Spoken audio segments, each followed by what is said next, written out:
यदि हम बात करें हाइपरग्लाइसेमिक कंडीशन में, तो हाइपरग्लाइसेमिक कंडीशन में क्या होता है? हाइपरग्लाइसेमिक कंडीशन मतलब जब ब्लड में आपका जो ग्लूकोज का लेवल होता है, जब ब्लड में आपका जो ग्लूकोज का लेवल होता है, वो नॉर्मल से ज़्यादा होता है। ब्लड में ग्लूकोज का लेवल ज़्यादा होता है।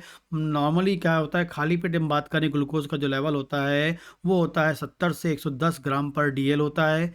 70 टू 110 110, और खाना खाने वाले 110 से 140 ग्राम पर डीएल होता है। ये नॉर्मल। लेकिन यदि आप खाली पेट में 110 से ज़्यादा मिलता है और खाना खाने के बाद 110 से ज़्यादा मिलता है ब्लड में, तो हम इस कंडीशन को क्या बोलते हैं? हाइपरग्लाइसीमिया बोलते हैं। ब्लड में ग्लूकोज का लेवल नॉर्मल से ज़्यादा हो गया है, ठीक है। और जब ये वाला लेवल लगातार बॉडी में बना रहता है, हम उसको फाइनली बोल देते हैं डायबिटीज़। एग्जैक्टली पूरा नाम होता है डायबिटीज़ मेलाइटस। क्या बोल देते हैं? Diabetes mellitus. और इसको पता करने के लिए, इसको जानने के लिए हम लोग परसेंटेज ऑफ जो है एग्जैक्टली बॉडी के अंदर जो ब्लड में ग्लूकोज का लेवल बढ़ा है, इसको आइडेंटिफाई करने के लिए, कब से बढ़ा हुआ इसे पता करने के लिए आप जान सकते हैं, स्पेसिफिक टेस्ट कर सकते हैं। HbA1c, HbA1c बोल दें, या ग्लाइकेटेड हीमोग्लोबिन का पता करके, ग्लाइकेटेड हीमोग्लोबिन का पता करके आप पता कर सकते हैं। जिसमें हाइपरग्लाइसीमिया होता है, उस पेशेंट में ग्लाइकेटेड हीमोग्लोबिन जो होता है ज़्यादा ही होगा। नॉर्मली तो होता ही होता है, लेकिन जब ज़्यादा शुगर होगी, सो आपकी ग्लूकोज ब्लड में होगी, तो ऑटोमेटिकली वो बीटा सेल ज़्यादा जुड़ेगी, और ऑटोमेटिकली जो आपका है ग्लाइकेटेड हीमोग्लोबिन का लेवल भी कैसा हो जाएगा? बढ़ जाएगा, ठीक है। नॉर्मली ग्लाइकेटेड हीमोग्लोबिन जो होता है नॉट एक्सीड 6%, मतलब नॉर्मली 6% तक, आप मान लीजिए 6 तक आपको मिलेगा। लेकिन यदि 6 से ज़्यादा आपको मिलता है, 6 से ज़्यादा मिलता है, इसका मतलब है आपकी बॉडी में आपकी बॉडी के ब्लड में हाइपरग्लाइसीमिया है। इसका मतलब है कि आपकी बॉडी में जो ग्लूकोज का जो कंट्रोल है वो ख़राब हो चुका है, पुअर हो चुका है। ग्लूकोज कंट्रोल नहीं होगा, तभी तो ग्लूकोज का लेवल ब्लड में होगा। मतलब क्या होता है, नॉर्मली जब भी आप ग्लूकोज लेते हैं, आपने खाया, ग्लूकोज एब्जॉर्ब हुआ, एब्जॉर्ब होने के बाद ब्लड में गया, और ब्लड में जाने के बाद वो हर सेल के अंदर जाता है, क्योंकि सेल के अंदर जाने के बाद ये एज अ फ्यूल, मतलब एज अ पेट्रोल उपयोग होता है हर सेल में एनर्जी बनाने के लिए। हर सेल के अंदर होता है माइटोकॉन्ड्रिया, और उस माइटोकॉन्ड्रिया में होती है ऑक्सीजन की प्रेजेंस में माइटोकॉन्ड्रिया काम करता है और ग्लूकोज का यूज़ करके एटीपी बनाता है। मतलब माइटोकॉन्ड्रिया से एटीपी बनना है, तो उसको चालू करने के लिए हमको चाहिए ऑक्सीजन, इलेक्ट्रिसिटी चलिए चाहिए, करंट वहाँ से आएगा, एंड रॉ मटेरियल जो होगा ग्लूकोज की सूरत क्या बनेगी? वो एटीपी आपका बनेगा। तो मशीन चालू होगी ऑक्सीजन से, और वो क्या करेगी? ग्लूकोज का यूज़ करके या ग्लूकोज को कन्वर्ट करेगी काय में? एटीपी पे।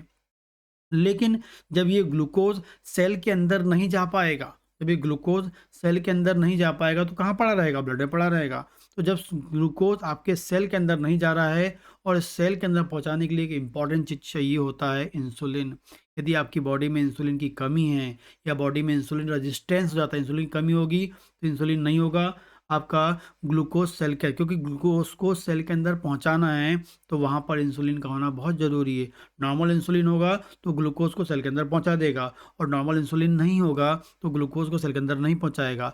यदि इंसुलिन रेजिस्टेंस है, इंसुलिन रेजिस्टेंस वो होता है जब बॉडी में इंसुलिन नॉर्मल है लेकिन वो काम नहीं कर पा रहा है, दैट मीन्स इंसुलिन रेजिस्टेंस है। तो इंसुलिन रेजिस्टेंस हो गया है, या इंसुलिन की कमी हो गई है, जिस कारण से शुगर आपका सेल के अंदर नहीं जा पाता है, वो ब्लड में पड़ा रहता है। इसे ही हम बोलेंगे पुअर ब्लड शुगर कंट्रोल बोलेंगे, और इसी कंडीशन को हम क्या बोलेंगे?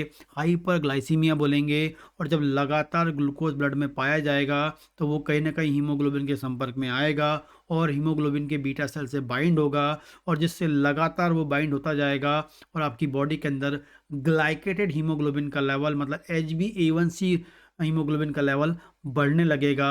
एंड फाइनली आप इस ग्लाइकेटेड हीमोग्लोबिन के बारे में पता कर सकते हैं डायबिटीज़ को डायग्नोस करने में, डायबिटीज़ की परसेंटेज को पता करने में, डायबिटीज़ के लेवल को जानने में, ठीक है। And examination of glycated haemoglobin has been very popular in clinical medicine. Clinical medicine में ग्लाइकेटेड हीमोग्लोबिन का टेस्ट कराना बहुत ही पॉपुलर है, बहुत ही कॉमन होता है। हर डायबिटीज़ के पेशेंट में ये टेस्ट किया ही जाता है। तो ग्लाइकेटेड हीमोग्लोबिन क्या है, वो मैंने आपको बताया।